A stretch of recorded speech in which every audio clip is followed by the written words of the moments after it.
5-ші лекциямыз тақырыбы қазақтың дәстүрлі жазба әдебиеті және кітаби ақындардың шығармашылық ерекшеліктері. Лекциямыздың мақсаты кітаби ақындар шығармашылығының өзіндік ерекшелігін айқындап, зерттелу жайы мен қазақтың дәстүрлі жазба әдебиетімен үндестігін түсіндіру. 20 ғасырдың бірінші жартысындағы қазақ әдебиетінде кездесетін термин сөздер мен ұғым түсініктер туралы мағлұмат беру.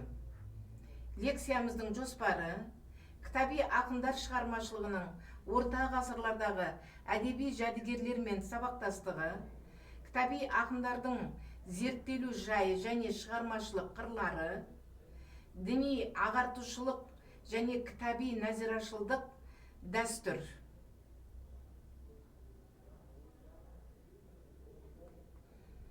19 ғасырдағы қазақ әдебиеті алдыңғы кезең әдебиетімен салыстырғанда көп өскен, көркейген әдебиет болды.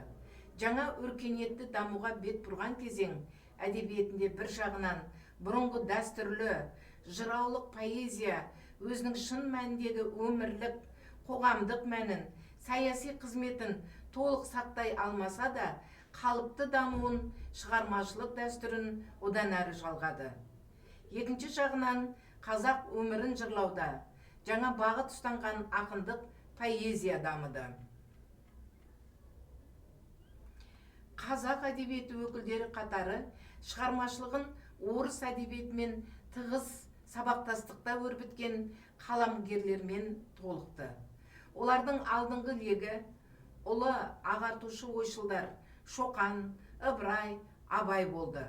Олардың шығармашылықтары арқылы кезең әдебиеті поэзиялық, прозалық, публицистикалық үлгідегі жаңа жанрлармен, сол жанрлардағы шығармалармен толықты.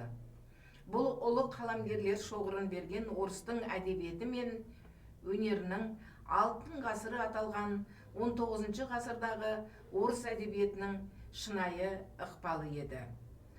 19 ғасырдағы қазақ әдебиеті іштей түлеу, даму арқылы және өзге елдер әдебиеттерімен байланысқа түсу арқылы осы кезеңде дамудың жаңа сатысына көтерілді. Өсті, өркен жайды.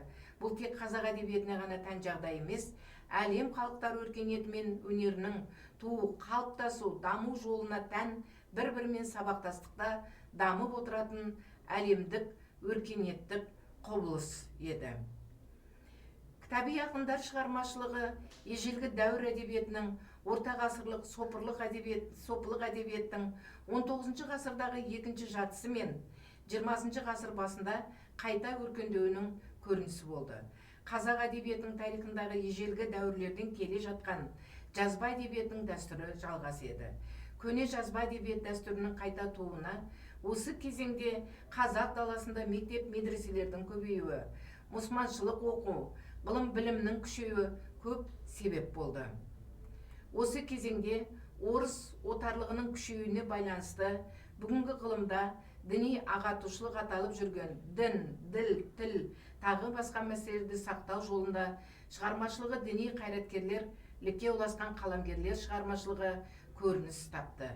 Олар әрі қазақтың ежелгі жазба әдебиеті дәстүрін 19 ғасырдың екінші жартысы мен 20 ғасыр басында өркен жайып жатқан жаңа жазба әдебиетімен ұштастырып, сол жазба әдебиетінің қалыптасуына мол үлес қосқан, ұстанған, өзіндік саяси бағдары бар әдеби үдеріс құбылыс болды.